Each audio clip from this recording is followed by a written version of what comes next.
Introducing the 2025 Chevrolet Traverse High Country Edition. Despite significant external changes, the engine modifications may disappoint some people. And something very important, does this Traverse avoid or escape the problems that Chevrolet has had with its engines? I'm going to tell you about that here as well. They changed almost everything inside, so you'll like it more. But there's something about this steering that will blow your mind. You're going to love it. The third row offers an advantage that other SUVs in its segment lack. We'll discuss the price, as it's quite expensive. And I'm also going to tell you which other SUV from another brand I would buy. Welcome. The 2025 Traverse has noticeable changes from the previous generation, particularly in the front grille design. Which generation did you prefer, the previous or the new one? What additional functionality and sensors are included? But there's something really interesting, which is the entire optical component on the front, because it has LED daytime running lights with a really nice animation. Especially when you approach, it greets you there, like with a very friendly greeting. LED projection headlight, a little lower with its fitting. In this half bracket here, or in this bracket, also more chrome here, piano black tone. All of this seems to work well to me in terms of exterior design. The High Country Y now features new 22-inch rims for its tires. Those are tires that are 275 millimeters wide, 45 profile, and the design is also exclusive to this High Country version. Additionally, you'll have black trim, not the same color as the body. I prefer them to be the same color as the body. I don't know, do you also have mirrors in black? There, with its camera, we can see it for peripheral vision, the Traverse in high relief. Do you also have chrome trim? That's another important feature of this version, which gives it, let's say, a bit more of a premium style. Let me know in the comments, how much do you like all that chrome this version has? Above, we can see the grille. And overall, that's the classic SUV look that the Chevrolet Traverse 2025 has in its High Country version. I like the silhouette part because I like that classic SUV style, the way it should be, almost boxy.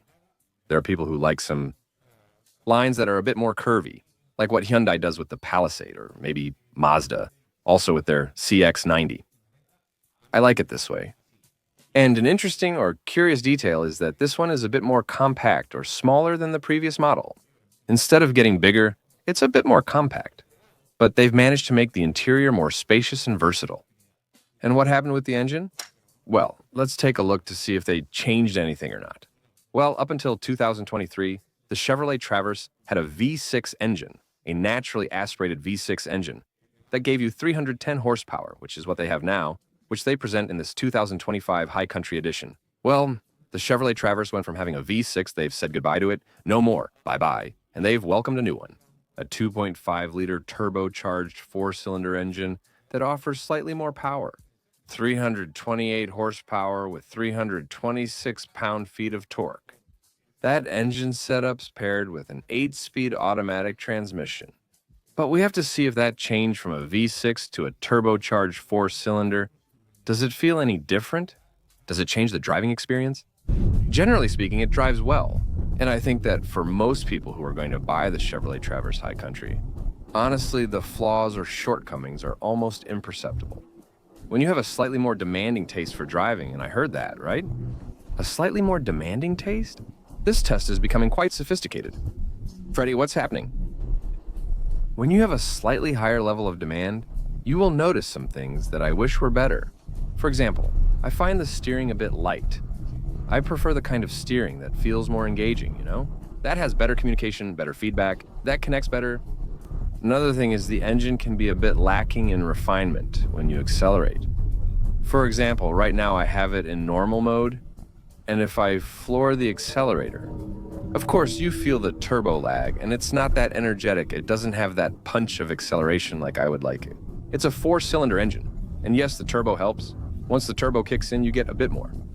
But I'm going to switch it here to sport mode, and here a really nice graphic appears. And don't think there's much difference in the handling, right? I mean, yeah, it grips a little better, like it accelerates a bit more, but it's not a huge, dramatic difference either. By the way, speaking of driving modes, you also have a towing mode. Because yes, with the Chevrolet Traverse High Country, you have towing capacity. And also modes for surfaces where it has snowed, or where the terrain gets a bit tricky.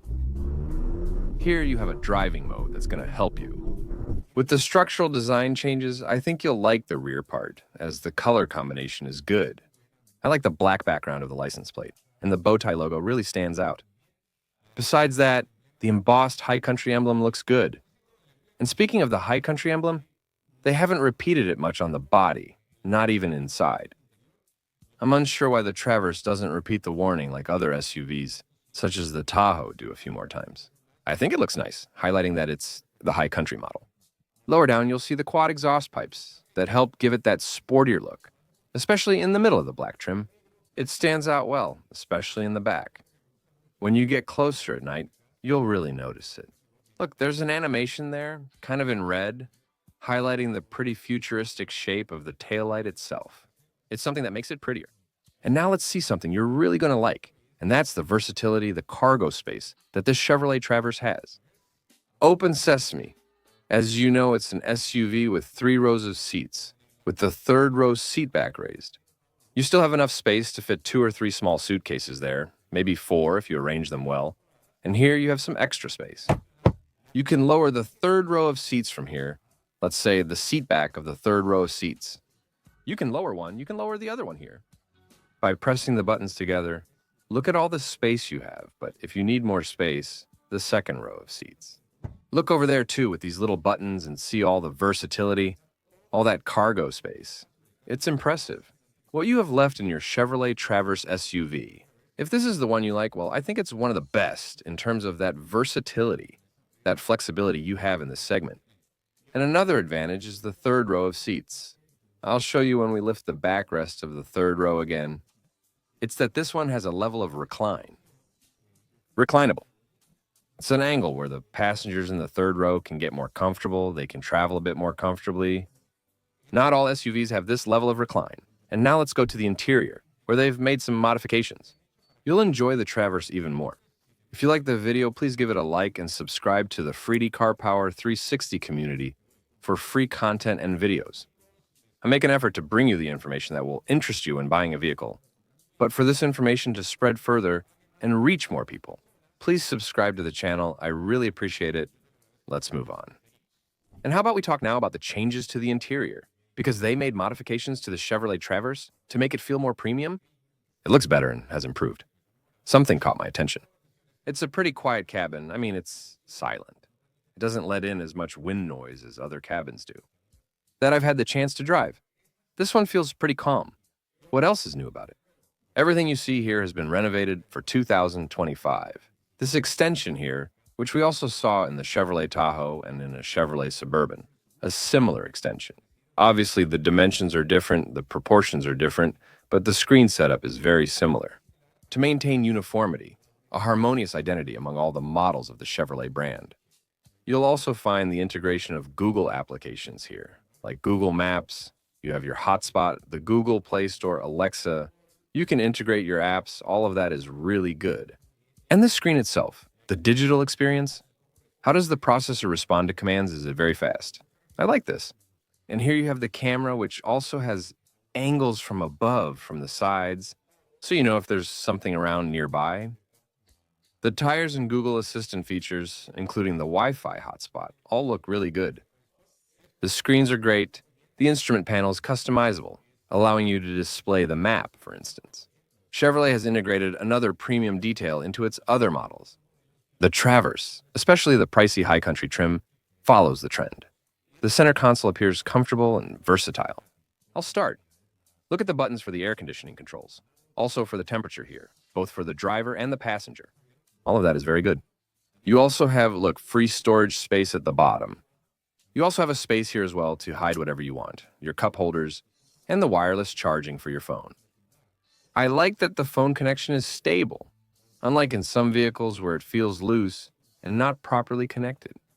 Here it works very well, and I like that, because there's nothing worse than wanting to charge your phone but not being able to, because the wireless charger doesn't work in a vehicle you've paid more than $50,000 for. And look, you have a huge panoramic roof. The sliding roof reveals a stunning blue sky, illuminated by the radiant South Florida sun. And an interesting detail that the High Country version of the Traverse lacks is that the High Country emblem is not on the headrests. It's great to see it on a Chevrolet Tahoe, and likely on a Silverado too, where it appears woven in. Oddly, they didn't include it here. I believe it's a detail worth considering. Let's go to the second row of seats. And well, here I'll show you a bit more of that interior look, which with the panoramic roof open, looks really nice from here. The second row also looks really nice. I like the color of the seats, with these edges in a kind of tan shade. Everything is really good, like perforated leather, and this is the seat that can be moved from here to give more space to the passengers in the third row. In the third row, I'll tell you about it in a moment, but first, let me show you what the passengers in the second row can find here. You have your air conditioning controls right there, and you also have heating, so you can keep your seat nice and warm while you're traveling to cold places, and you have your connectors over there. USB 6 and a regular connector for your connectivity, plus an extra storage space. But then, if we go to the back, look at the space you have. The legroom in this row is one of the most generous. When someone is sitting there and we test it, watch as I move over here. Through the communication channel, the space between the second and third row of seats. I was able to do it. This is like a baby trunk, not a cool baby trunk, but keeping things in proportion. I find it to be quite versatile and functional. Here I have any, I would say no, because my knees are hitting the backrest of the second row. But that's got a solution because the seats in the second row can be moved a bit more. I'll leave it. This one has more room for passengers in the second and back rows compared to the other. Would I be comfortable? I'm not going to say completely stretched out so you can lie down like this. Although the one sitting here in the middle can stretch their legs, the one in the back has enough cushioning. I like the seats. Do you have it? You can stay cool here with air conditioning, 2 air conditioning vents on the ceiling.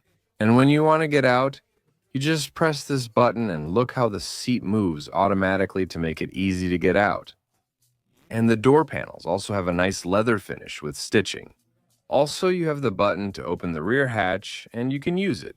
This premium version comes with a Bose sound system. I like that they integrated the Super Cruise system for semi-autonomous driving. This is really helpful for long road trips. It helps a lot for resting. It really helps. You can leave it. Let's say it's not available or compatible with all highways, but on most highways, at least here in the United States. The Super Cruise system is compatible, just like Ford's Blue Cruise system, right? The Super Cruise system is going to show up for you. When you activate it with the adaptive cruise control, it will tell you if that road is compatible and you can leave it in automatic mode. Does that take you? The Super Cruise is a positive point. The visibility is also good. The visibility is complemented by the camera or the camera monitor in the rear view mirror. If we put it here, well, it becomes a mirror, but this really helps a lot with visibility and also all the visibility in general. The orientation of the infotainment screen towards the driver is good. I also like it. Look who's there, Michael Jackson. 80s style, yeah. How many 80s fans are there in the Freedy Car Power 360 community? Let me know in the comments. But anyway, the integration of Google Apps, all of that is available to you here, and that feels good. And the digital instrument panel is also good, with very good information, quite readable, close by, all of that is really nice. Returning to the topic of refined taste, if you're a driver or vehicle owner with higher expectations, the sound of the engine, especially when you step on it and accelerate. Well, it's not the most pleasant. It's not, let's say, the most gratifying sound for your ears. That's something that, as I said, for most people who buy it, for many people who buy it, it really doesn't matter. It doesn't affect their decision to buy. For others, let me know in the comments if you're one of them. Where? The acceleration punch, braking capacity, the steering connection, and the sound of the engine are important factors for you. Let me know in the comments. And in terms of fuel consumption, of economy, what can you expect? Well, regarding fuel consumption, I'll talk to you about the price. This one provides approximately 23 miles per gallon. I will request my editor to convert this to kilometers per liter for countries that use that measurement. Here in the United States, the price? This unit, just as you see it, the high country version, costs you $56,000 with the level of equipment I've shown you. Yes, it's a price that's going to make a lot of people, a lot of buyers think about it. Let me know what you think in the comments. Would you buy it for $56,000, or what other vehicle would you buy with that money? Now, what should I buy and consider purchasing? Well, even though I really like, let's say, the design part, the technology part, Super Cruise system of this Chevrolet Traverse High Country. There are some annoying mosquitoes here. Despite all that, I would say that because of the driving experience, because of the engine level, I think I would go for a Toyota Grand Highlander, which has 6 cylinders. It's a 6 cylinder engine and also has a hybrid option. If what I'm looking for is also some fuel efficiency, in this one there's no hybrid option. Also, the Mazda CX-90 has 6 cylinders. And honestly, it's quite enjoyable to drive those Mazda vehicles. So there you have two interesting options, but also a Kia Telluride. The SX model also seems like a pretty interesting option to me, and it comes with a V6 engine. It's a pretty affordable model, and they also offer a very good warranty. These are vehicles worth considering if you're looking for an SUV with 3 rows of seats, like this Chevrolet Traverse. 2025 High Country. Now then, I was asking you about this engine. At the beginning of the video, I was asking if this engine is spared from the recent problems that Chevrolet has had with its engines or with its engine. Well, the answer is yes and no. Yes, it does escape because this is a 4 cylinder engine. That recall or market withdrawal issue is mostly about something else. The Tahoe, Suburban, and Silverado have a 6.2-liter V8 engine, while here we have a 2.5-liter turbocharged 4 cylinder engine. So no, I mean, this one is completely exempt. There are no problems. But I started researching to have more complete information to tell you about what little problems some of the first owners of the Traverse might have experienced. And some report that with 4,000 miles or less, some owners have already had to take their vehicle to the dealership for inspection earlier than expected. Because they've had leaks, as they call them here, or transmission fluid leaks. So I thought it was relevant and important to share that information with you as well. Well, which one would you buy? Between the Chevrolet Traverse, the models I mentioned like a Grand Highlander, a CX-90, a Kia Telluride SX, or the Palisade Calligraphy, for around $53,000 to $56,000, let me know in the comments which one you liked. What didn't you like about the new Traverse? I'll read your comments down there. And I invite you to watch a video that I have over here as well. A really good video, which is selected and based on your video preferences, so go check it out. For now, a big hug and see you next video.